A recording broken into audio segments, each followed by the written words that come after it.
Katie Porter crashes out on CBS. Is her gubernatorial campaign over? Newsom just signed a bill that will likely end up killing Uber and Lyft. And also, high-density housing coming to a neighborhood near you, whether you like it or not. We're going to get into that and more on this episode of the California Underground Podcast, starting right now.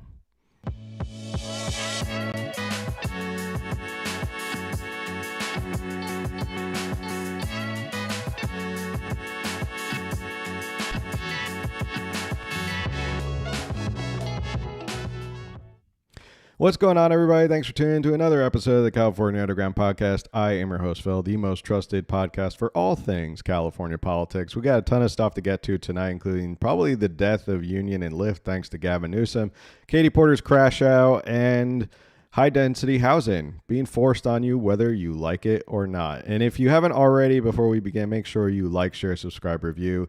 Helps us in the algorithm. And if you're in the chat tonight, make sure you let us know where you're from, where you're hanging out with us from. Camille, as always, my trusty co-host, the best, fastest researcher in the West. I tried to say that too fast. How are you, Camille? I'm good, thank you. How are you?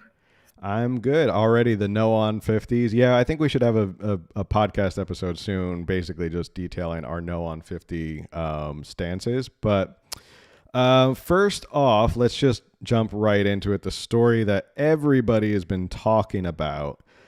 First off, hopefully everyone is safe out there with all the rain. San Diego, we weathered pretty well. The rest of you, I don't know, but hopefully you're safe out there wherever you're tuning in.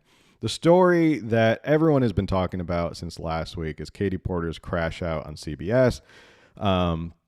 She refused to answer questions. We're going to watch that video real quick. And then we have some new footage that we're going to premiere here tonight, thanks to the research skills of Camille. So we're going to watch that and give our 2 cents. Let me first find it, and here it is. We've also asked the other candidates, do you think you need any of those 40% of California voters to win? And you're saying, no, you don't. No, I'm saying I'm going to try to win every vote I can. And what I'm saying to you is that... Well, to those voters, okay, so you... I don't want to keep doing this. I'm going to call it. Okay. Thank you. You're not going to do the interview with us? Nope, not like this. I'm not. Not with 7 follow-ups to every single question you ask. Every other candidate has answered. I don't care. Follow-ups.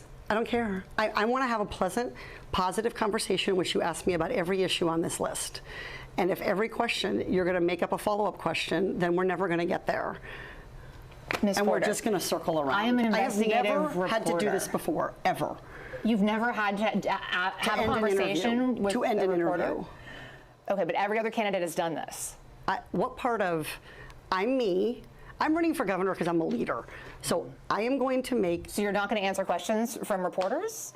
Okay, why don't we go through? I will continue to ask follow-up questions because that's my job as a journalist, but I will go through and ask these, and if you don't want to answer, you don't want to answer.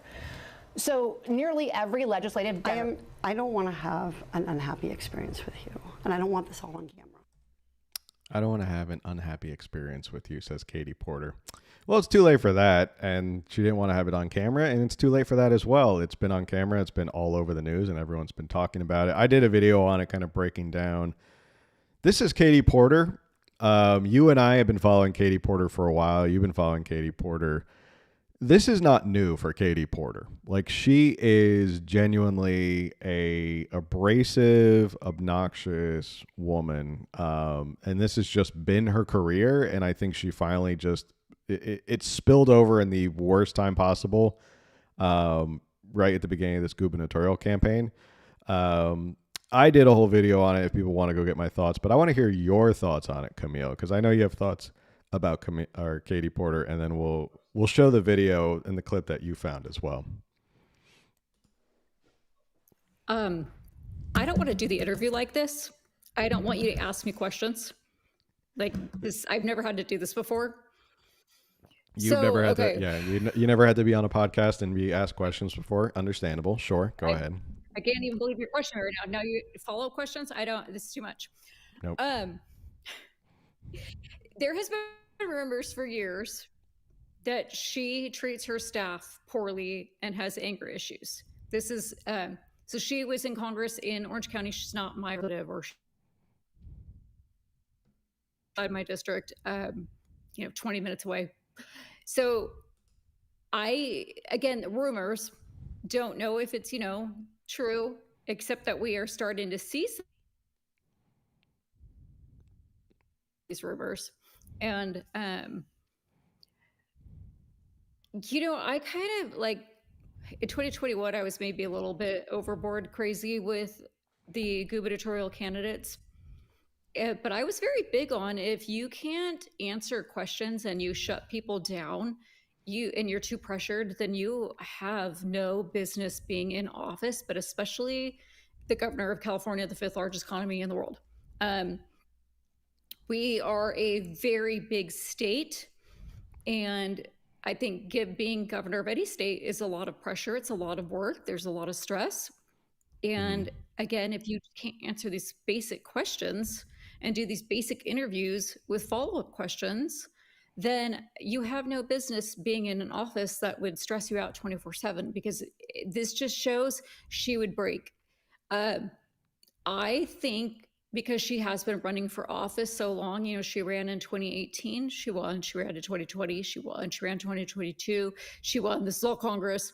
Then her term ended. I forget if she either stepped down early or if her term ended and she ran for US Senate, which she did not perform so well in. Obviously, that was Schiff and Garvey went to the general, and she didn't make it to the general. Schiff won. She's been running for several years. She is a single mom of 3. I do believe she needs to just step aside, do something a little less stressful, focus on being a mom, and kind of just get her bearings. Like, I'm not saying she has a mental illness.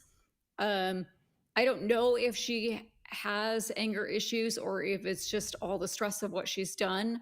Because But we're also not saying she has a mental illness either. So yeah, just to be clear, I don't want to like accuse her of anything, but just like looking at this from a mom standpoint, I'm sorry, but I am a mom. Like, I just think, what, go home and love on your children. And I get that she's single and probably has to work, but like, she can probably go back to, I think she even did go back to her law.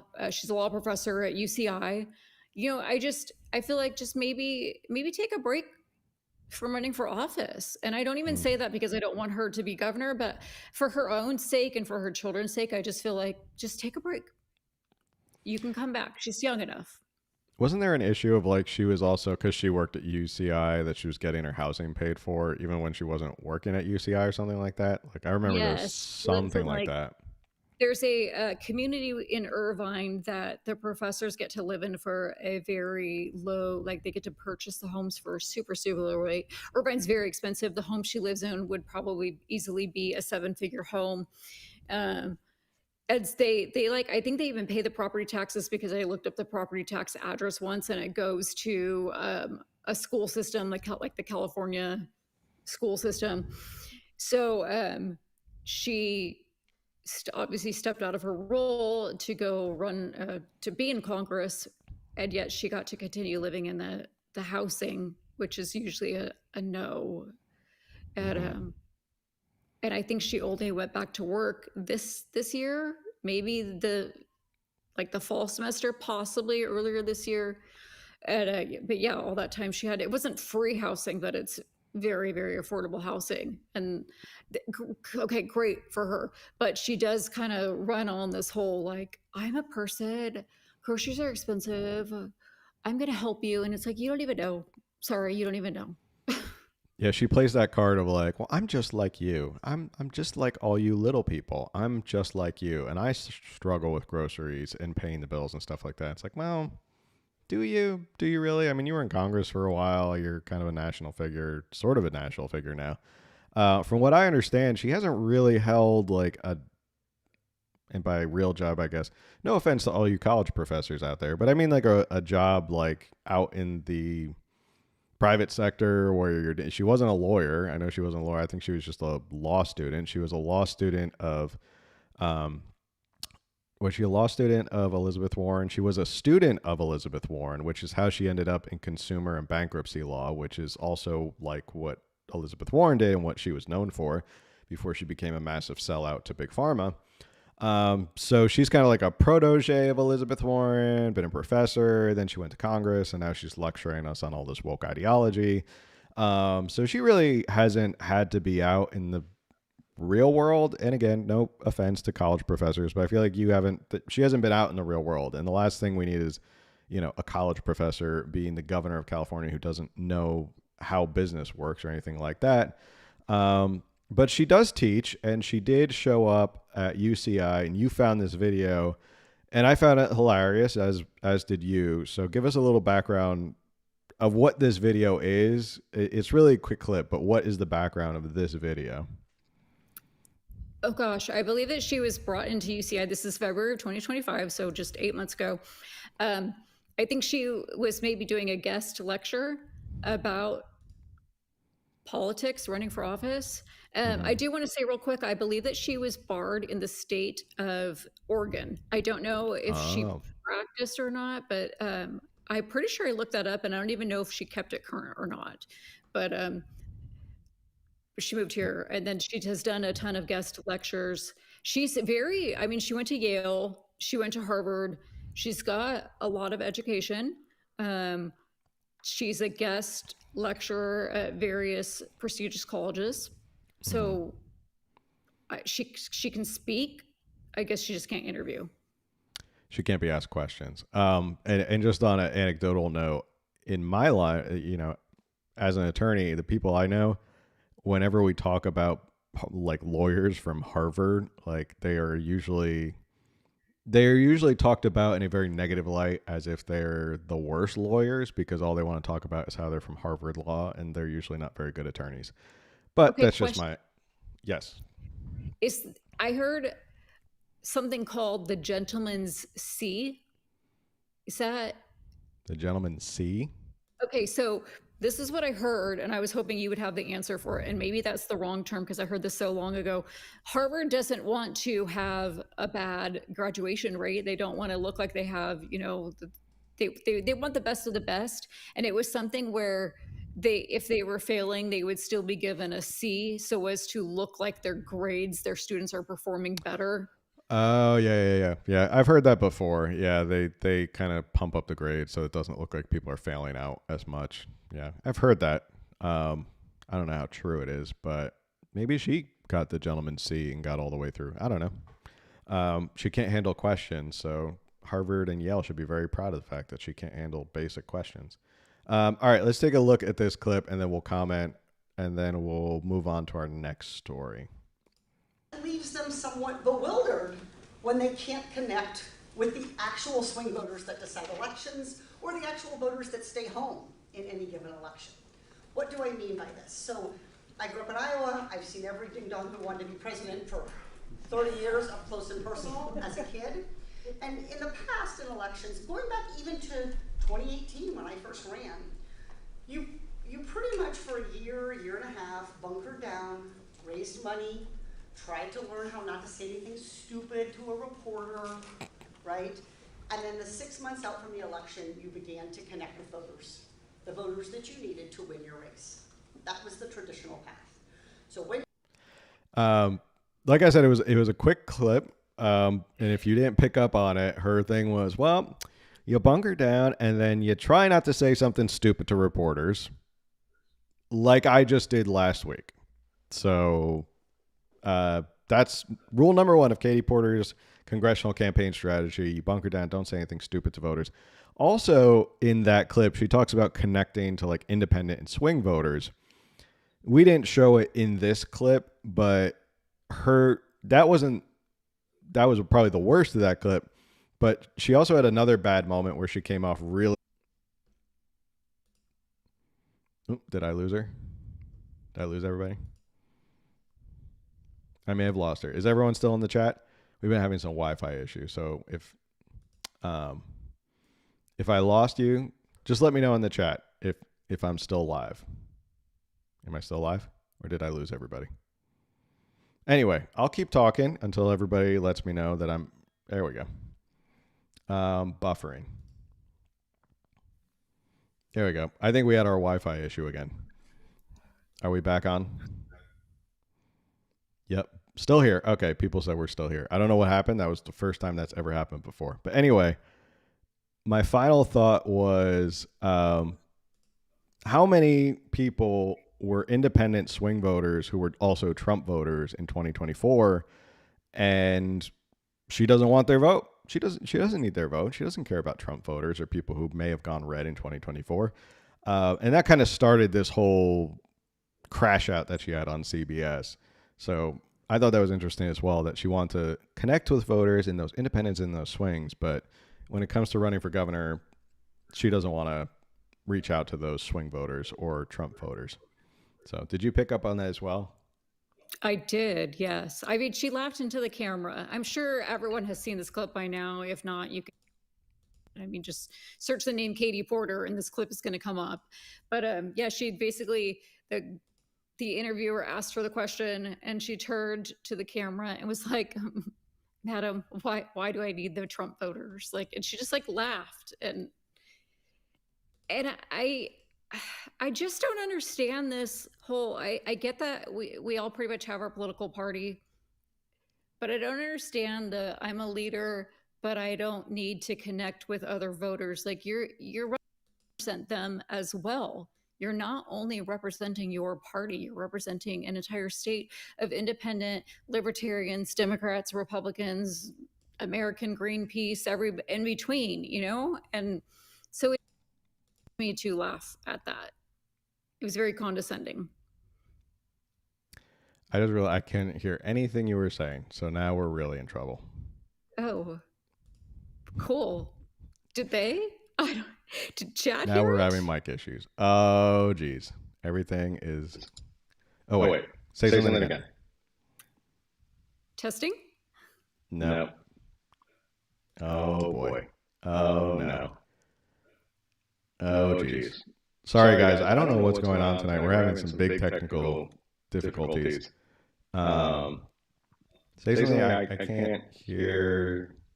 Here, I'm going to exit you out, come back in, and see if that works.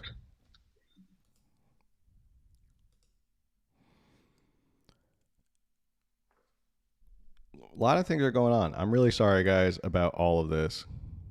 We've been having, maybe it's the rain or something. Maybe the rain is having a problem. You can hear, I can't hear. Can I hear Katie Porter? Can I hear? What is going on here?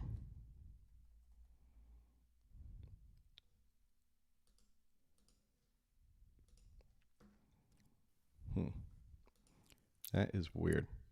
Testing? Oh, there we go. There we go. Okay, now I can hear you. We're all fixed. We're all fixed, everybody. I'll wrap up my thoughts really quickly then. In summary, I was saying you've probably all seen the video. If not, you can just Google Katie Porter and it'll come up. But she basically looked at the camera because she was filming from like a side view, and then she turned to look at the camera and just made a mockery of why do I need their votes? And California is such, what do we have, like 40 million people in this state, and while yes, Democrats are the majority of the voters, we've got everybody. We've got Republicans and independents and libertarians and the Green Party and the American Independents and everything in between.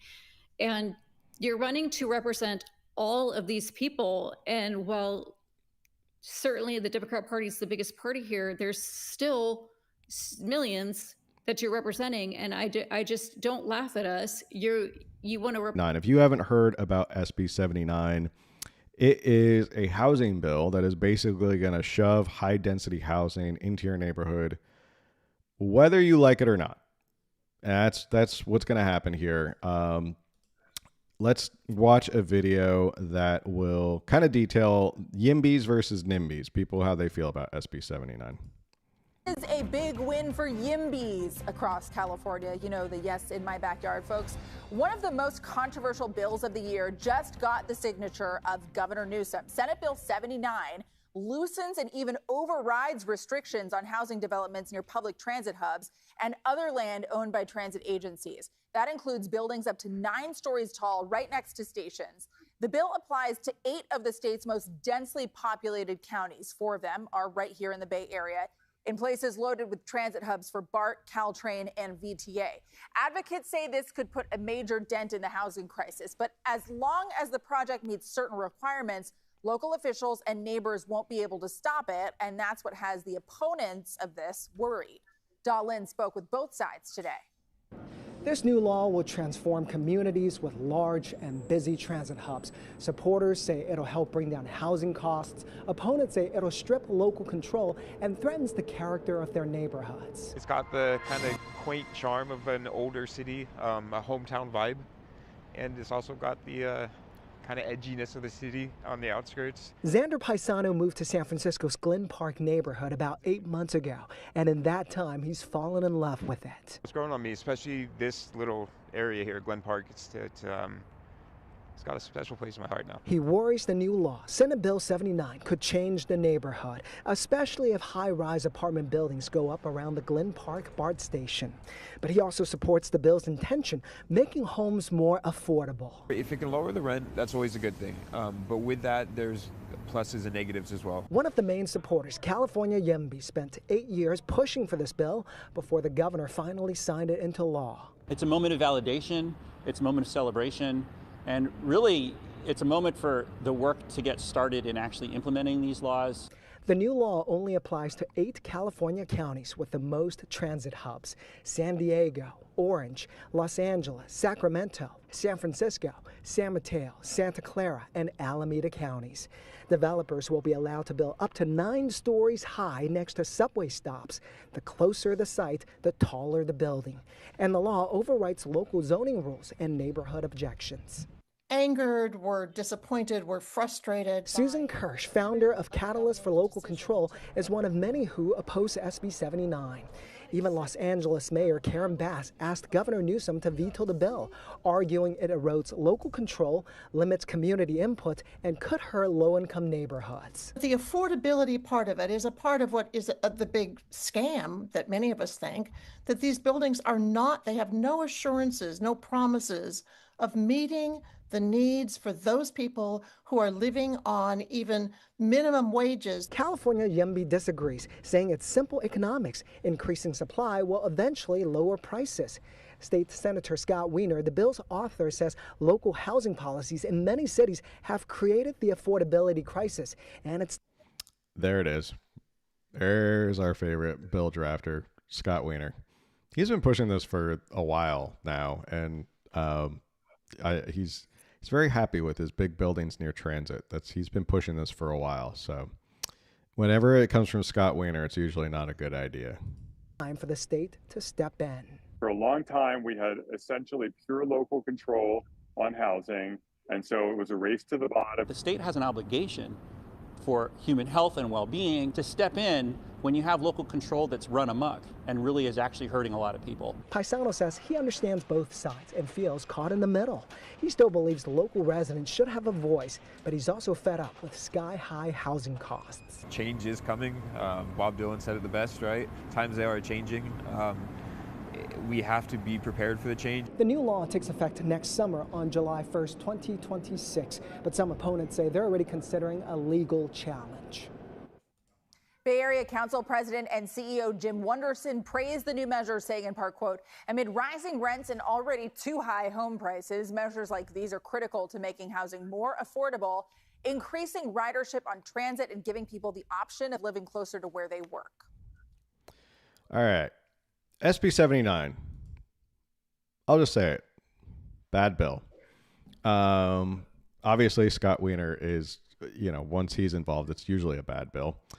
The big thing I really kind of want to hammer home here is the fact that the state, in its infinite wisdom, has decided that you cities and you localities aren't building enough housing. So what we're going to do is, from the top down, we're going to create a state law that forces you to build high density housing. This is the bill text right here. And I highlighted some portions that I found alarming and concerning. So part of it says, integrate up zoning provisions into local jurisdictions' housing elements to align with statewide housing goals, meaning whatever the state wants, we're going to integrate it into your provisions, and promote compliance. Now, promote compliance to me sounds like we're going to force compliance. Promote is a very nice way to say, we're going to promote compliance with this law. When in reality, it's, nope, we're going to force this down your throats, whether you like it or not, with the regional housing need allocation process. Goes on to say California faces a housing shortage with both acute and chronic, particularly in areas with access to robust public transit infrastructure. Building more homes near transit access reduces housing and transportation costs for California families and promotes environmental sustainability. Of course, that always has to get thrown in there as well. Economic growth and reduced traffic congestion. Finally, consult with local governments, regional planning agencies, transit operators, housing advocates, environmental groups, and other stakeholders to develop effective and equitable, that always sounds good as well, upzoning criteria. Sounds great. Consult with local governments. But the next subsection goes into require local jurisdictions to adopt and implement these transit-based upzoning policies in a timely and effective manner. To me, reading that bill, it sounds very much like we're going to shove as much high density apartments down your throat, whether you like it or not. So in certain communities that may be residential, maybe they've had homes there that are close, maybe the train was built through those neighborhoods, whether it be Orange County or San Diego, and they're going to say, well, no, we're going to force you now. You got to start building apartment buildings next to those cute little craftsman houses that have been here since the 40s. And you can't say nay about it because they've basically demonized local control. Your city council shouldn't have a say.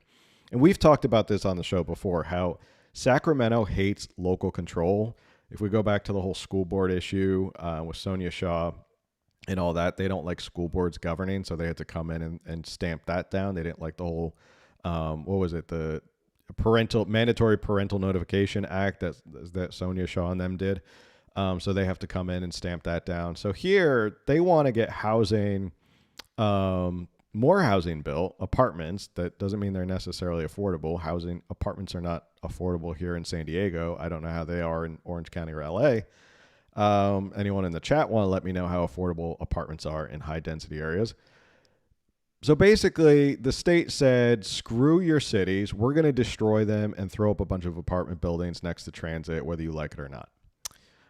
That's my rant. What are your thoughts on SB 79? Okay, so of course I agree with you. The first thing that stood out to me was removal of local control. And you and I are huge on that. Like you said, we talk about it all the time. We're very, local control is a big thing. Define public transit. Okay, I'm kidding because I know what public transit is, but is this just train stations or does this apply to like major bus stops that are quite used? Like, is it just train stations? That's what I'm kind of confused about. And here's where I see this going if this doesn't get shot down. They're going to have to use eminent domain,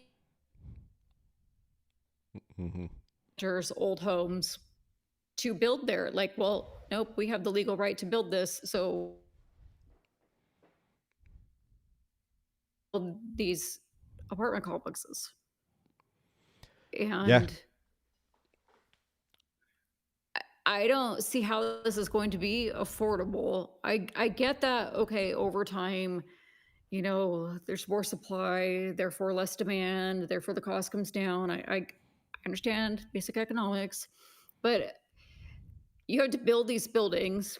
They've got all sorts of new codes that these buildings are going to have to be built, the standards too, which of course those are government passed things, and then they always go, oh, we're removing the red tape so that we can make it building faster. But then building supplies are grossly expensive right now. So yes, over time, but how many years over time is this supposed to lower the cost?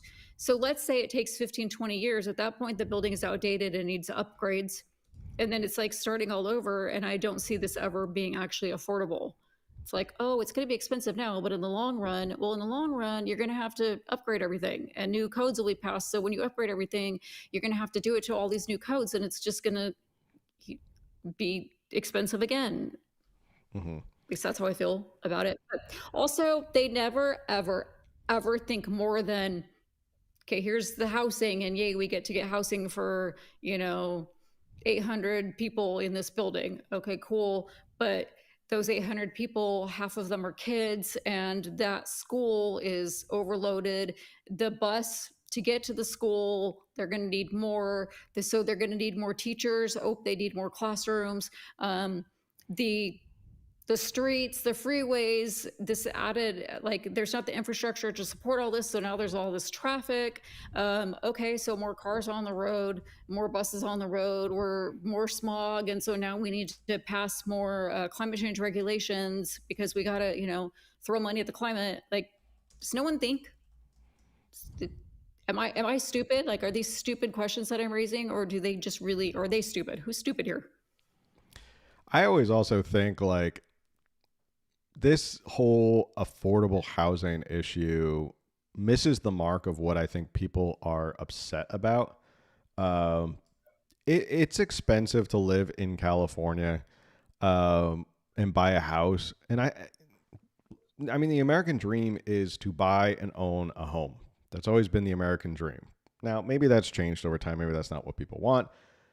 But when I think of like affordable housing, maybe my perception of it is different, is this idea of we want people to be able to buy homes because people buying homes is good for the economy. It's good for neighborhoods. It's good for raising kids. Kids are good for the economy. Families are good for the economy. Like, that's what this is about. Building a bunch of studio 1 and 2 bedroom apartments close to public transit, to me, doesn't scream what we're talking about or what Californians are talking about when they say we want affordable housing. Not I want a, like someone in the chat said that a 1 bedroom is $2,400 in Huntington Beach.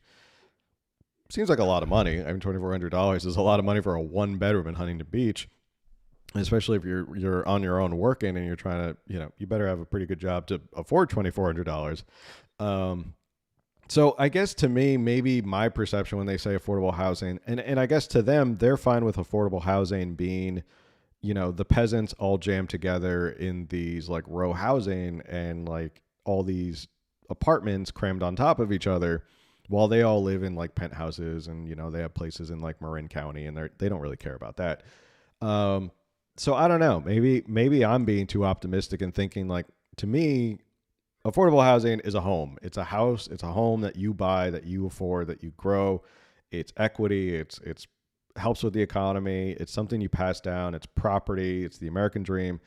To them, I guess, screw that. Your American dream or your California dream is, don't you want a 1 bedroom right over a public transit area where, homeless people sleep and all sorts of crime happens at public transit stations and whole, isn't that your California dream? You want to own that apartment and pay $2,500 a month. That's the California dream. The California dream is to live all jam packed together like sardines. So I don't know. Am I like completely off base and thinking we're not seeing eye to eye with Sacramento on what affordable housing is? What are your thoughts? Yeah, that's surely the opposite of how I live. I have 4 kids and a husband. We would not do in a even 2 or 3 bedroom apartment because then I would have a teenage son and a teenage daughter sharing a room, and that's not ideal either. But can I say something that I don't necessarily believe this, but if I were a conspiracy theorist, we've Okay, heard let's about these put our smart tinfoil hats cities. on. Okay, I'm not saying this is what they're doing. I'm really not. I just kind of like to think extreme doesn't mean it's my belief. We've heard about like there's smart cities. We hear about how they don't want us to have kids, which is weird. And then we hear about how possibly, with another pandemic, they like want to lock us down and control us, cramming a bunch of people into a building that then they could block off in a way is kind of a way to like have that control.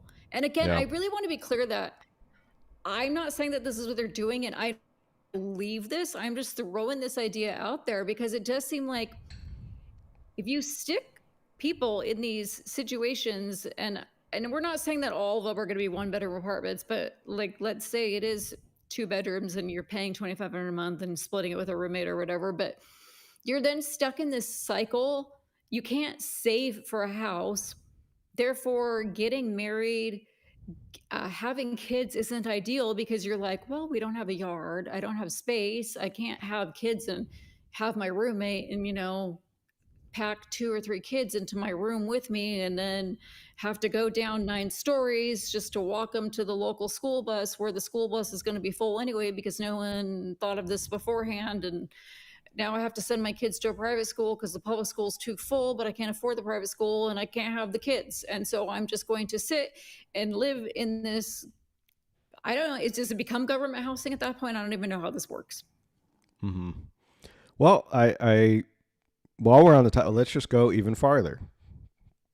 We're not a conspiracy podcast, but I mean, these things exist out in the world. And I believe I saw at one point, I think it was, now I can't remember that big, who's the big creepy world organization? People in the chat, let me know. Now I can't remember. Klaus Schwab is the head of it. He was the head of it. And they put out, no, that's the World Health Organization. Oh gosh, someone's going to say it in the chat. Someone in the chat, like Klaus Schwab was the head of it. Anyway. But they're basically like a globalist society that believes in like 15-minute cities, and they've been pushing these 15-minute cities for a long time. So this isn't like outrageous to think what you're saying, that they've wanted people living in cities. Thank you, World Economic Forum. Someone told me in the chat. That's why we love doing this live, is because people can help us out. So the World Economic Forum is basically... thank you, Pauly Shortcuts, is in favor of 15-minute cities. And I totally get it, because if everybody lives in a city, it's much easier to control a population because they're all jam-packed together. If we want to turn off your power and your Wi-Fi so you can't communicate, it's much easier to do that in a city, and much easier to do that to a mass amount of people in a city than it is when someone buys a home. And also there is this sort of philosophical thought behind, if you rent as opposed to buy, people have more incentive when they own property. It's that individualism, it's liberty, it's freedom. I own this property, I'm going to protect this property. If you rent, it just becomes this whole idea of like, it's more control. And I've always said that I think California is on its way to just creating a modern, feudalism, which I think we're at that point already in California. We've created a modern feudalism. There are the haves and the really have-nots. Basically, there's the wealthy and the people who can't afford to live here. And those are the people that they have a better time controlling and kind of duping into voting for more statism. But on that topic of local control, I had to look. I have some notes about this. Basically, really quickly, just to give you an idea, projects, yes or no, height and density, does the locality have a say? No, they cannot restrict below what SB 79 says, so they can't make it smaller, so they have to go with what SB 79 says automatically, so they can't dispute that. Site approval, the locality has partial say, but basically it's up to the state. They get to figure that out where it's built. Any sort of blockage, local say, nope. Proactive planning helps, but the state enforces, and the state gets to override non-compliance. So to me, that sounds like the locality has quite literally no control. You can control if you comply with SB 79 or want to go above that. So like if you want to build those 9-story or more apartment buildings, great. The state loves it. Build a 10, 15-story apartment building. They love that. Locality gets to say that. But anything less than that, if they don't want it, sorry, state gets to override. That does not sound like any sort of local control on my part or in my mind. Right. What do you think?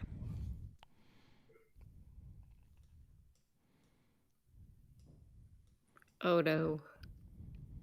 Are you still here? Yeah, I think it must be the weather. I think it's the weather too. We'll just Yeah, blame no, all there's this on the weather. definitely It's all the weather's fault.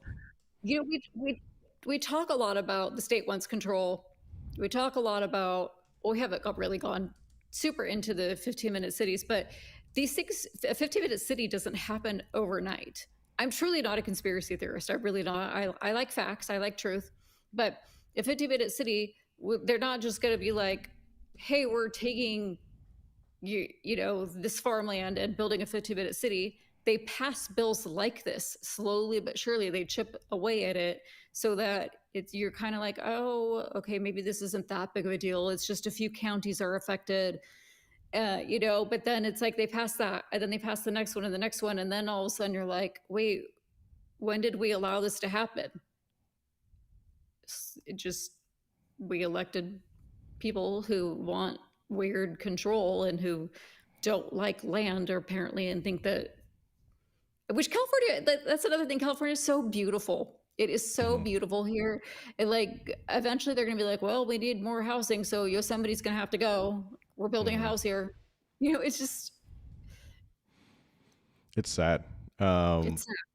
And there's plenty of places to build actual houses in California. But moral of the story, SB 79 is a horrible bill that is going to force a lot of high-density apartment buildings in public transit areas in your city, if you live in any of these counties, Orange, Los Angeles, San Diego, or any of the Bay Area. So if you live in any of those counties, get ready to see a bunch of apartment buildings going up, because the state is going to force as much housing and apartments and $2,500 one-bedroom apartments next to public transit as they possibly can.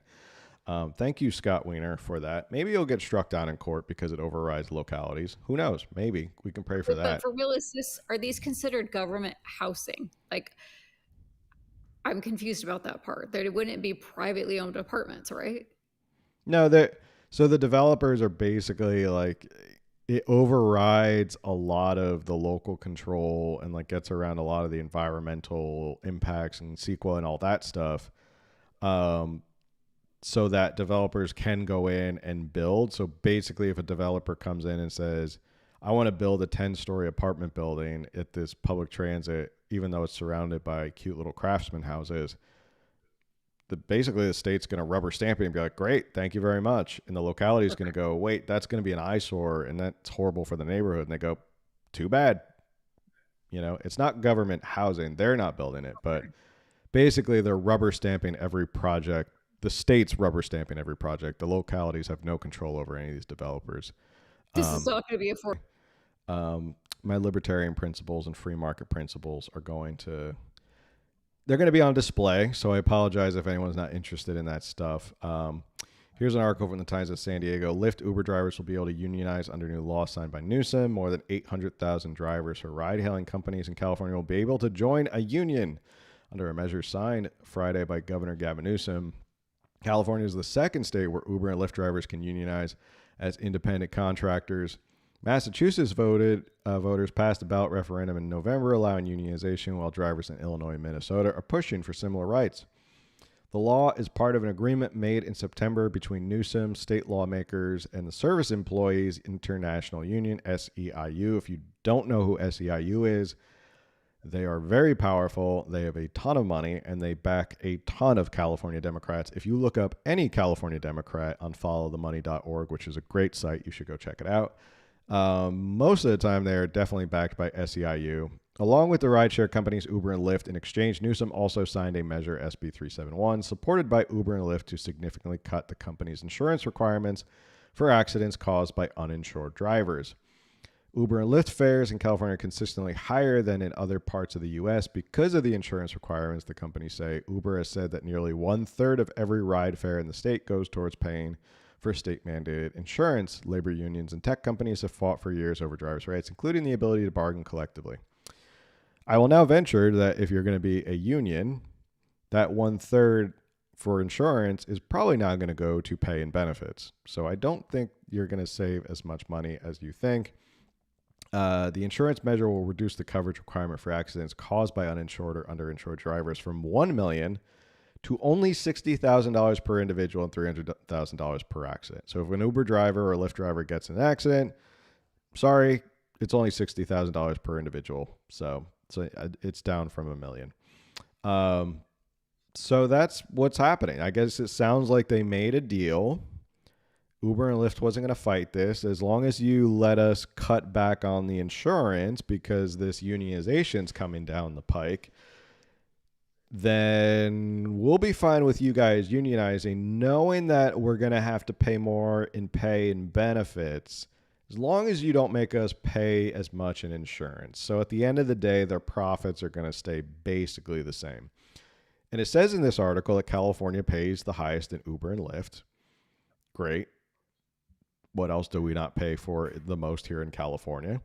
So I doubt we'll see any sort of savings in Uber or Lyft when it comes to this. I think you'll still see your rates the same.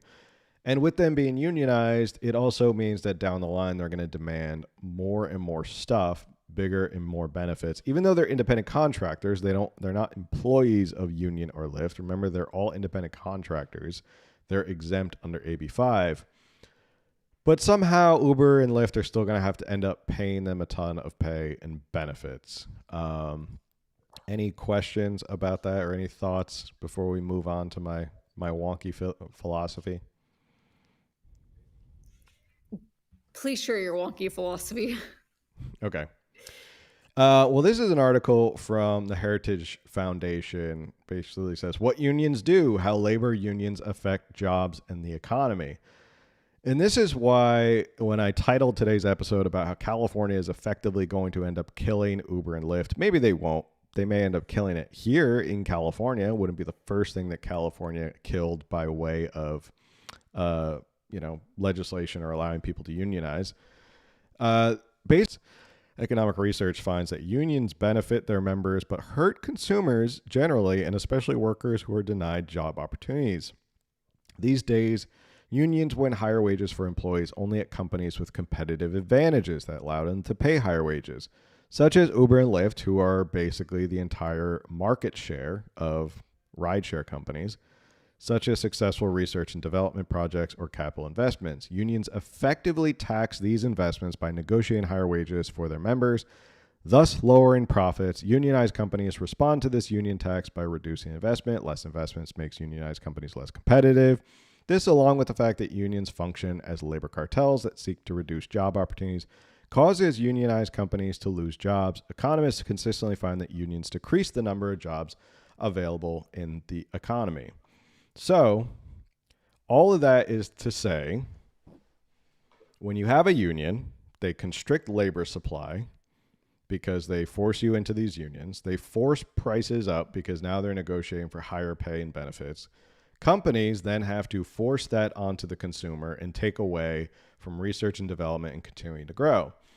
So unions basically create this stagnation in the growth of the company and the ability of the company to thrive. And I'm sure there's going to be people out there who are like, no, unions actually help. Talk to people who deal with unions on a daily basis in any private sector, employer, and they'll say unions usually hold things up. So now you have Union and Lyft, Uber and Lyft, who are going to probably see prices rise. We're probably going to end up paying more. And why is this going to kill Uber and Lyft, in my opinion? Because thankfully, for the moment, we still live in a free market. And the free market continues to innovate and figure out ways to make things more competitive, more efficient. The free market basically remains undefeated because there's someone always smarter and there's someone more, entrepreneurial or has more ingenuity to outsmart you and outflank you. And we're already seeing that. If you go to LA, and I was shocked when I was in LA a couple weeks ago to see a concert, I was seeing so many Waymos all over Los Angeles. If you don't know what Waymo is, maybe I can pull up a video or clip of it, but it is the self-driving car. It's a self-driving rideshare car. You call a Waymo, it drives, it shows up, it picks you up. There is nobody in there. It takes you to your location, drops you off. Don't have to. It's all credit card and all that. It's all done through the app. Complete driverless car. Waymo has taken the whole thing out. You're not going to get Waymo to have to deal with unions because there's no one there. There's no one driving these cars. There's another company called Zoox, which is being rolled out in Las Vegas. They're doing a trial run right now. You can look them up. They are basically a box on wheels for 4 people. It rolls up. Same thing. You tell it where it wants to go. It'll self-drive you up and down the strip to whatever casino or hotel you want to go to. There is no driver.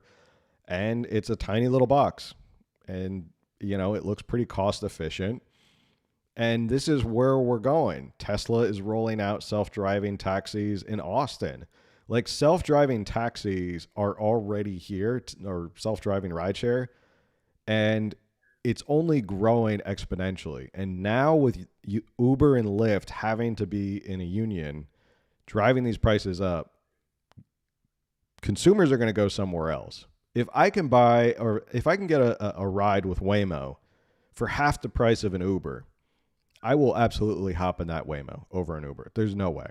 I mean, I'm sorry. I've ridden in self-driven cars. My car drives itself. I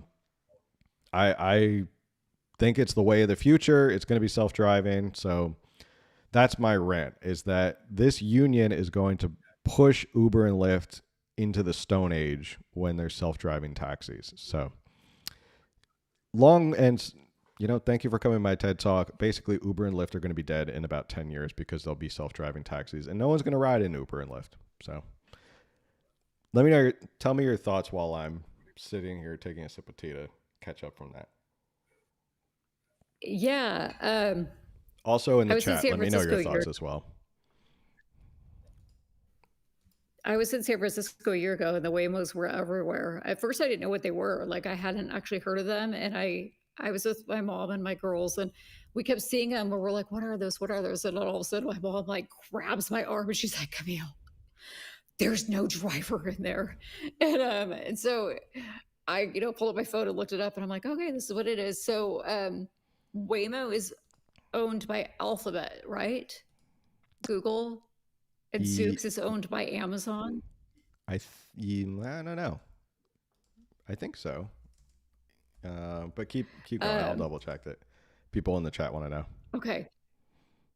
If that's the case, they definitely have the money to, roll these out. Like you said, they're in LA, they're in San Francisco. I don't know if I haven't seen them around Orange County. That doesn't mean they're not here. I'm sure that they'll be rolling them out in the major counties soon enough. But I kind of laugh at this because they're trying to push this whole public transit thing and, and the housing right next to the public transit, which is, we didn't even get into that with that issue with, BART. Scott Wiener's always advocating for more money for BART because not enough people are using it, which should tell you a lot about that. But now it's like they seem to want to kill Uber and Lyft because, again, if they're not really going to save money by on it.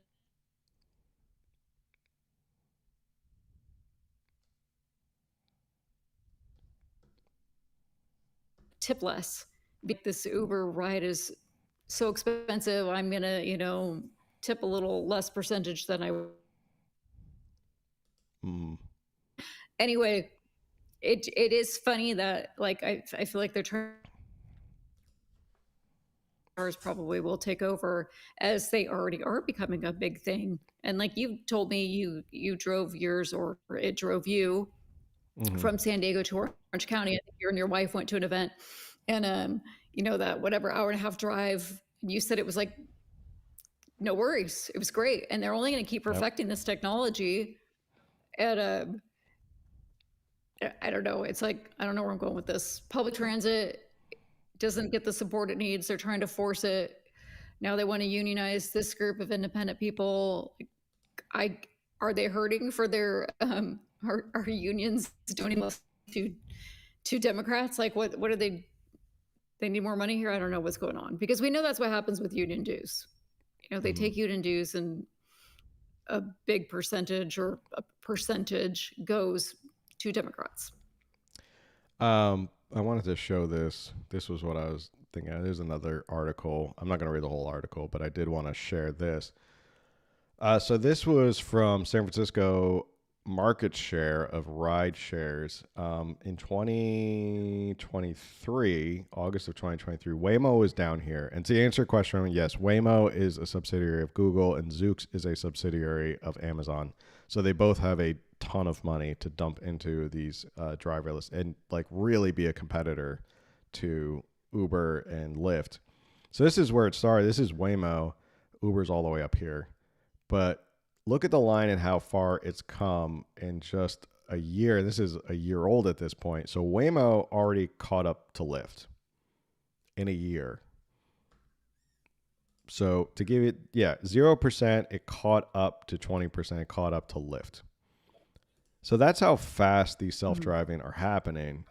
And there's people in the chat who are like, well, I wouldn't trust the self. That's fine. I'm not saying you have to get forced to drive in a self-driving car. You can still choose Uber or Lyft. That's the great thing I love about like a free market is that you don't want to take a self-driving car. You don't have to. You can use an Uber. You can use a Lyft. I love competition. Maybe they get better. Maybe Uber and Lyft figure it out. But the point I'm trying to make is that when these companies get to a certain point, they get so big, and they become like when everyone remember when Uber first came out and like how cheap Ubers were. Like everybody took Ubers because they were super cheap. They were like, oh, I can get from here to so and so, and it's like less than $20, and it's like awesome. And everyone jumped on in Uber and Lyft. They got big. They went public. They had shareholders. Now they have people to answer to. The rates doubled. Now it's unions. Now they're gonna have to do pay and benefits and stuff like that, and their rates are gonna go up. If you want to choose that, you can choose that. If you want to spend more money on them, go ahead. My point is that at a certain point, these companies get to a point and then they get unionized. And then people like Gavin Newsom come in and the Democrats who say, oh, we want them to be unionized because bills and stuff like that. We believe they need pay and benefits. But in a free market, there's going to be someone who's going to go, great, I don't need to. And again, I'm not saying anybody tuning in or in the chat, if you don't want to take a self-driver or I keep calling it self-driverless car, that's kind of an oxymoron. Self-driving driverless car, go ahead and do whatever you want. That's my whole philosophy. Do whatever you want. You want to take a horse and buggy? Take a horse and buggy. You want to take an Uber or Lyft? Go ahead. You want to take traditional taxi? Look in the phone book if you still get those and find your traditional taxi, go right ahead. But that's the point of the free market is that there will be someone who's going to compete and see this as an opening. It looks like Waymo already sees this as an opening. And I think they're going to continue to get more and more rider share or market share of these riders as prices for Uber and Lyft go up. And while people like Gavin Newsom in Sacramento think they're doing a great job by helping people, they've killed their industry that will eventually go out of business. It's kind of like, we just saw an example of this when they raised the minimum wage for fast food workers. What happened? The free market decided, guess what? We can't pay that. No one wants to pay on the past costs or the passed on costs of more money. Guess what? We're going to start cutting jobs. Now there's tens of thousands of fast food worker jobs have been eliminated in California because of it. And that's what's happening. That's the free market. So they think they're doing these virtuous things, and then it ends up biting them in the butt, and it hurts the industry that they're trying to help. I hope that all made sense, but I feel like maybe we come back in 5 years, and then we can look at this and go, once Uber and Lyft is dead, we'll be like, we called it. We can come back to this episode 337, and go, this is the day that Uber and Lyft died. So I don't know. Do you have any other thought? Let me check the chat to see what people are thinking right now. Yeah, check the chat. I gave you a headache by talking so much. No. I just feel like I don't have any very intelligent, articulate thoughts to share on this subject. Like it's something I need to know a little bit more about. That's why I was just kind of rambling different thoughts that I'm anti-union anyway. But I don't understand why they want to unionize. They're independent contractors. Why? An independent contractor for the independents doesn't really make any sense. 777 Overjoy says unions help right. if you are the union boss. then the more people you can get in the union, the more money you can make, and the more money you can donate to Democrats. Nailed it. Yeah. Awesome. And Loretta Gonzalez could, make sure the lawsuits about her husband go away. Not saying she paid it off. Somebody said it returns back to private citizens will be denied self-sufficiency. There is a concern with that. Like a lot of these, as much as I love the tech in my Tesla, it does bother me. I can check on my Tesla literally anywhere in the world from my phone, which means that if I can check on it, that means Tesla can certainly check on it. And like you can see wherever your Tesla is, wherever in the world. That does concern me a little bit. Still love my Tesla. I think it's an amazing car. Back to the World Economic Forum. Great Reset wants to get rid of the private car ownership. Private black pill to think Uber and Lyft will probably be dead in a year after this unionization. So, all right. Any final thoughts as we wrap up for tonight? Thanks, everyone. Thanks, everyone, for... someone said Uber and Lyft will be the next Starbucks that closed 400 store locations after unionizing. Certainly. Yeah, it's going to hurt. It's going to hurt. I hope Uber and Lyft and the shareholders understand that. Thank you, everyone, for tuning in tonight. We're back on Tuesdays, 8 p.m. We do this show live on 8 p.m. every week because we love having you guys being able to chat. If you listen on audio, Spotify, Google, Apple, all of those places, make sure you like, share, comment, review. That stuff definitely helps. Telegram. Someone asked about the Telegram. Yes, we're working on the Telegram. We will announce when the Telegram goes live. Camille bugs me about it every single day that we need to start the Telegram. She told me today, she said, listen, dummy, you need to start your Telegram. I think that's what she said. But anyway, it was close. I'm paraphrasing. She did call me dummy. Like, you need to start this. It was, I did not call you dummy. Listen, dummy, start that Telegram channel. I said, what did I say? I was basically like, start the channel. If you build it, ... Yeah, we're going to get to it. Don't worry. The Telegram's coming. A lot of things going on in October. So we'll get there. We got a lot of stuff planned for November. So thank you again, everyone, for tuning in live Tuesday, 8 p.m. Make sure you check out the videos. Hit the notification bell here on YouTube. All that stuff. You want to make sure you support the show. We are... Oh, this is a good housekeeping note. Merchandise. We are switching providers for merchandise. We've heard some people say there's been an issue. The company we were working with, they're going through a transition, and they've done an absolute horrible job of transitioning who they work with. So we are just going ahead and switching to a whole new company that is way more reliable. So that should be rolled out pretty soon, and you'll be able to get more merchandise. Maybe we'll run a giveaway or something like that for people. But the best thing you can do to support this show that is 100% free is you can share it with someone who you think needs to hear this and is interested in California politics. And with that, we'll see you on the next one. Later.